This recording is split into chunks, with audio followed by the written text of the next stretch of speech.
tentang pola-pola komunikasi yang sering terjadi dalam kehidupan sehari-hari kita ya. Di sini boleh yuk kita berkenalan. Saya Iqbal. Saya Anggi Utami. Saya Dini Jayani. Saya Muhammad Nisa. Saya Yusuf Awal. Oke, makasih udah bergabung dalam podcast ini. Nah, kita mulai aja ya. Di dunia komunikasi ada banyak yang digunakan orang dalam berinteraksi. Saya ingin bertanya ke Iqbal, menurut kamu apa sih pola komunikasi yang paling sering kamu temui dalam pekerjaan sehari-hari itu? Kalau saya ya, di pekerjaan itu lebih sering menggunakan pola komunikasi formal, apalagi dalam rapat ataupun email ya. Di sana itu kita harus jelas, to the point, dan lebih terstruktur. Tapi di sisi lain saya juga sering menggunakan pola komunikasi nonverbal. Misalnya itu lewat gestur atau ekspresi wajah saat meeting dengan tim. Kalau saya sih itu aja. Nah, kalau untuk Andi sendiri, apa ada pola komunikasi yang menurut kamu tuh sering kurang diperhatikan dalam interaksi kita?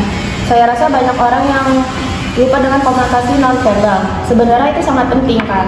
Nah terus itu ketika kita sedang melakukan video call, kita terlalu fokus kepada wajah atau body kita, yang sebenarnya itu berpengaruh terhadap apa yang pesan yang kita sampaikan.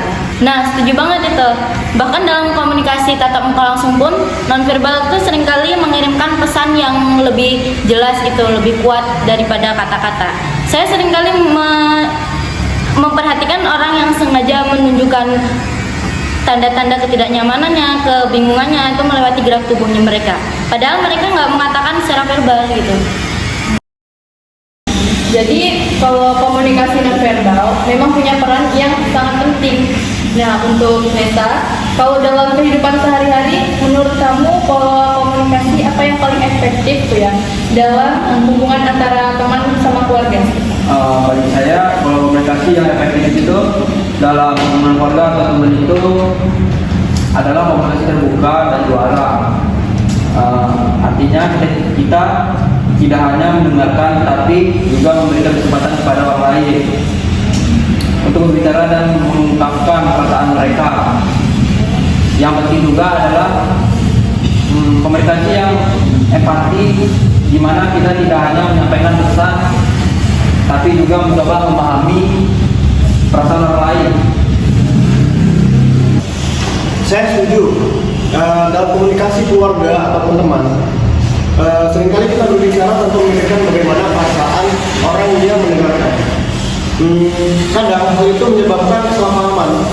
Kalau kita lebih memperhatikan bagaimana cara kita menyampaikan pesan, jadi komunikasi jadi lebih efektif dan tidak menyakitkan suatu perasaan.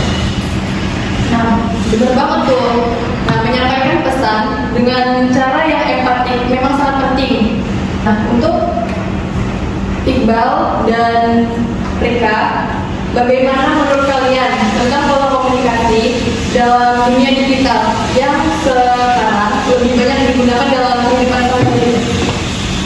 Di dunia digital, pola komunikasi yang paling sering saya lihat itu adalah komunikasi satu arah atau broadcast, terutama di media sosial ya.